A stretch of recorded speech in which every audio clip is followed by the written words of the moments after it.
আমার স্টোরিতে আমি সলিমুল্লাহ মেডিকেল কলেজে চান্স পাইছিলাম। আমার লাস্ট 7 দিনের পড়াশোনার স্ট্র্যাটেজিটা ছিল ভয়ানক। এই ডিফারেন্সকে মানে নিয়ে যে সর্বশেষ 30 দিন পাগলা কুত্তার মতো পড়া দিবে সে চান্স পাবে। প্রতিদিন নামাজ পড়ে আল্লাহর কাছে যে কয় ওয়াক্ত পড়ো, কান্দো না আর কান্দো, কান্দো আর কান্দো যে আল্লাহ চান্সটা দাও, আল্লাহ চান্সটা দাও। একবার শুনে গেলে লাইফ সেটেল। মেডিকেল ভর্তি পরীক্ষা যত আগাবে ভয়ের কারণে মনে হবে অনেক পড়া ভুলে যাচ্ছি, জানা জিনিস মিস্টেক হবে। বা এখন কি আবার জিরো থেকে ক্লাস করবা যে অ অ ক খ এটা হার্ড, এটা কি এই সময় তোমার হাতে নাই? মার্ক যদি আমি 10ও পাই 100-র মধ্যে, আমি যদি বাকি 90 নিয়ে কাজ করি, দ্যাটস ফার মোর ইম্পর্টেন্ট। অর্থাৎ এতদিন গাইড মাইড মেলা কিছু করছো ঠিক আছে, বাট এখন এগুলা হলো মেইন। আজকের এই ভিডিওতে আমরা মেডিকেল ভর্তি পরীক্ষার সর্বশেষ 30 দিনের প্রস্তুতি নেওয়ার একটা মাস্টার প্ল্যান দিব। আমরা আগে যেরকম করে তোমাদেরকে সেগমেন্ট ওয়াইজ ভাগ করে দিতাম যে প্রতি 10 দিনে এটা পড়বো এটা পড়বো, ওরকমই একটা প্ল্যান আমি তোমাদেরকে দেওয়ার চেষ্টা করব। এবছরের মেডিকেল ভর্তি পরীক্ষা যথেষ্ট ডিফারেন্টই হচ্ছে, বাট যদি আমরা ডিফারেন্টই বলি তাহলে সেটা আমাদের মনের মধ্যে উইকনেস ক্রিয়েট করে। আমি বলবো যথেষ্ট স্ট্রংলি হচ্ছে, কারণ ডিফারেন্ট সবার জন্য, এবং এই ডিফারেন্সকে মানে নিয়ে যে সর্বশেষ 30 দিন পাগলা কুত্তার মতো পড়া দিবে সে চান্স পাবে। আমার স্টোরিতে আমি সলিমুল্লাহ মেডিকেল কলেজে চান্স পাইছিলাম।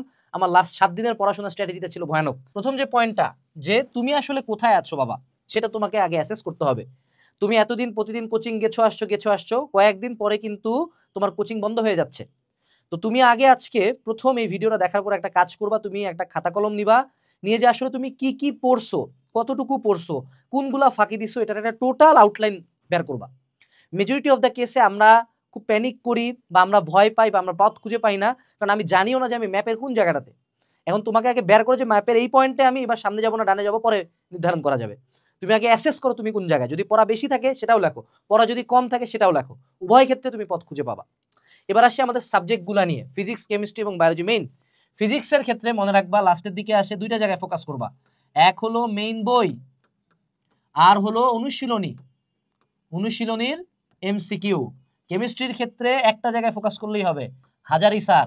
বায়োলজির ক্ষেত্রে এই লাস্টের দিকে আসে আজমল স্যার এবং হাসান স্যারে ফোকাস করবা, বাকি সব কিছু সেকেন্ড অপশনে আসবে। অর্থাৎ এতদিন গাইড মাইড মেলা কিছু পড়ছো ঠিক আছে, বাট এখন এগুলা হলো মেইন। অনুশীলনী সব সাবজেক্টের জন্যই পড়ো। যদি অনুশীলনী থেকে কোশ্চেন করে তাহলে তো আলহামদুলিল্লাহ, না করলেও সমস্যা নেই, ওগুলা প্র্যাকটিস হয়ে যাবে। এখন আসো, কোচিং ফেলাও। আগামী 10 দিনে কোচিং এ যায় কোনো লাভ নাই, লাস্টের দিকে লুকায় কোচিং এ যায় কোনো লাভ নাই। নভেম্বর মাস থেকে অনেস্টলি কোচিং এর কোনো যৌক্তিকতা নাই। লাস্টের 1 মাসের মূল হলো নিজে পড়া বা সেলফ স্টাডি, অর্থাৎ বাসায় থাকে চুপচাপ রুম লাগাই দিয়ে পড়বা, কোনো কথা নাই, এবং এক্সাম দিবা। যত বেশি পারো এক্সাম দিবা। ধরে নাও তুমি এক্সাম দিচ্ছ, দিয়ে তুমি পাচ্ছ 85 আউট অফ 100 বা 65 আউট অফ 100, তাহলে কি তুমি 85 পাইলে খুব ভালো করতেছো? উত্তর হলো কিছুই করতেছো না। তুমি একদম লাইক দিয়ে দিলাম। কেন কিছু করতেছো না? কারণ তুমি বাকি যে 15 মার্ক মিস্টেক করতেছো, এই মিস্টেকটা নিয়ে কাজ করতে হবে বাবা। লাস্টের দিকে মার্ক ডাজন্ট ম্যাটার।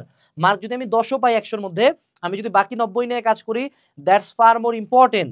অর্থাৎ কোনো একটা কোশ্চেনটাতে যদি আমরা মিস্টেক করি, তাহলে আমি কি করব? কোশ্চেন মিস্টেকটা থেকে ওই কোশ্চেনটা যে টপিকটা থেকে আছে সেই টোটাল টপিকটা রিভাইজ করব ব্রাদার্স এন্ড সিস্টার্স। সাবধান, শুধু এই কোশ্চেনটা না, টোটাল টপিকটা রিভাইজ করবা, তাহলে দেখবা যে বইও আরো একবার পড়া হয়ে গেছে। ওকে, আচ্ছা এরপরে আসো। So revise the mistakes, not only the mistakes, the total topic. Okay, আচ্ছা এরপরে হলো রিভাইজ এন্ড মার্ক। মানেটা কি বাবা? সেটা হলো যে তোমার, ধরে নাও তুমি এখন অ্যাসেস করে দেখলা যে তোমার সে টু সে কেমিস্ট্রির একটা চ্যাপ্টার, ফিজিক্সের 3টা চ্যাপ্টার এবং বায়োলজির 4টা চ্যাপ্টার তোমার ভালো মতো পড়া হয় নাই। তো সেক্ষেত্রে তোমার এই চ্যাপ্টারগুলা তুমি তো এখন পড়বা। এখন কি আবার জিরো থেকে ক্লাস করবা যে অ অ ক খ এটা হার্ড, এটা কি এই সময় তোমার হাতে নাই? এরপরে আসো এরিয়া মার্কিং। এখন লাস্টের দিকে আসে, যখনই তুমি বই রিভাইজ করতে যাবা, সিম্পলি বইয়ের ইম্পর্টেন্ট পার্টগুলা পড়তে হবে, আর কিচ্ছু পড়া যাবে না, দেখাও যাবে না। আগে যা পড়ছো ওগুলো হয়তো সাবকনশিয়াস মাইন্ডে থাকবে, ভুলবা, পড়া কিন্তু থামানো যাবে না। মেডিকেল ভর্তি পরীক্ষা যত আগাবে ভয়ের কারণে মনে হবে অনেক পড়া ভুলে যাচ্ছি, জানা জিনিস মিস্টেক হবে, কিন্তু মনে রাখতে হবে মহান আল্লাহ তাআলা তোমাকে একটা কঠিন ক্ষমতা দিছে, that is the power of subconscious mind. তোমার সাবকনশিয়াস মাইন্ডে অনেক ইনফরমেশন থাকে যাবে, অনেক তথ্য থাকে যাবে। সো কোনো কিছু ভুলে গেলে প্যানিক করবা না। এখন অনেক কিছু পারবা না, বাট দেখবা পরীক্ষার হলে পারবা। সো সিম্পলি তোমাকে পড়া চালাই যাইতে হবে। কোনো কিছু ভুলে গেলে ভয় পাওয়া যাবে না, আবারও পড়তে হবে, পড়তে থাকতেই হবে, পড়া চালাই যাইতে হবে। কিন্তু কিন্তু don't read anything new. Don't read anything new এর মানেটা কি? মানেটা হইলো যে ধরো কোনো একটা বই তুমি জীবনে দেখো নাই, কোনো একটা চ্যাপ্টার কোনোভাবেই পড়ো নাই, হঠাৎ করে পরীক্ষার 10 দিন আগে অর্থাৎ পরীক্ষার লাস্ট 10 ডেজের জন্য এটা খুবই ম্যান্ডেটরি, লাস্ট 10 ডেজে নতুন কিচ্ছু করা যাবে না, আমি যা পড়ছি যা দাগাইছি ওইটুকুই আবার পড়ে যাব।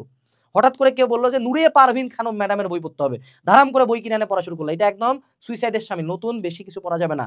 লাস্টের দিকে আসে just simply revise, simply filtering out the information যে কি কি ইম্পর্টেন্ট কি কি ইম্পর্টেন্ট না।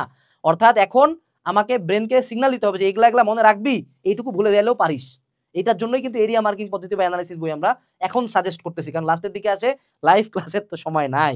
এবার আসো, সেটা হলো লাস্টের দিকে লাস্ট 1 মান্থ অবশ্যই বাজারে যায় জিকে এবং ইংলিশের যে কয়টা হাইলাইট আছে, যে কয়টা পারো 2-3টা কিনলে ইনাফ।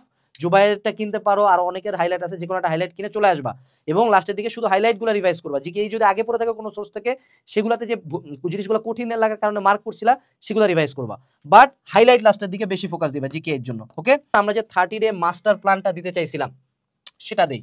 আমাদের ফার্স্ট 10 ডে এটা হলো completion phase, completion phase. Next 10 day এটা হলো আমাদের revision and exam phase. Last 10 days coming phase. মানে কি রে ভাই, খুব কঠিন কঠিন ওয়ার্ড ইউজ করে ফেলাইছি না, ব্যাখ্যা করে দেই। দেখো, কমপ্লিশন ফেজে আমি কি কি কমপ্লিট করব, যা বাদ দিছি, যা হালকা করে পড়ে আসছি, এবং পড়বো কি শুধুমাত্র ইম্পর্টেন্ট গুলাই পড়বো, যা যা আমি বাদ দিছি হালকা করে পড়ে আসছি ওগুলা। রিভিশন ফেজে কি, এই যে টোটাল জার্নি জুড়ে যা যা আমি মার্ক করছি, যা যা দাগায় রাখছি সেগুলা, এবং সাথে প্রতিদিন পার ডে একটা করে এক্সাম দিতে হবে, পার ডে, অনলাইনে দাও অফলাইনে দাও মাল্টি টেস্ট বইয়ে দাও যা দাও কোনো সমস্যা নাই। আর লাস্ট 10 ডেজে আমি কি করব, এই যে টোটাল 2টা ফেজ ধরে যা মার্ক করছি সেগুলা শুধু চোখ বুলাবো। এই টাইমে ব্রেনকে অযথা এক্সট্রা প্রেসার দেওয়া যাবে না। লাস্ট 10 দিনে আগে যদি আমার পড়ার কার্ভটা হবে এরকম যে শুরুর দিকে খুবই, লাস্টের দিকে আসে একটা বেস লাইনে থাকতে হবে আমাকে, যে দিনে 6 ঘন্টা, এই সময়টাতে ব্রেনটাকে ঠান্ডা রাখতে হবে যাতে ব্রেন বেশি ইনফরমেশন মনে রাখতে পারে। এবং এই পুরা টাইম জুড়ে একটা কাজ করবা, সেটা হলো নামাজ, এবং আরেকটা কাজ করবা সেটা হলো কনফিডেন্স। প্রতিদিন নামাজ পড়ে আল্লাহর কাছে যে কয় ওয়াক্ত পড়ো, কান্দো না আর কান্দো, কান্দো আর কান্দো যে আল্লাহ চান্সটা দাও, আল্লাহ চান্সটা দাও, একবার শুনে গেলে লাইফ সেটেল। 2 নাম্বার, নিজেকে বারবার একটা বুঝাবা যে তুই যা পড়ছিস এতটাই 90% পোলাপান পড়ে নাই, কেউ যদি চান্স পায় সেটা তুই পাবি, ইনশাআল্লাহ তুই পাবি, তুই পাবি, তুই পাবি। বারবার সেলফ টক করা, সেলফ টক করা, সেলফ টক করা।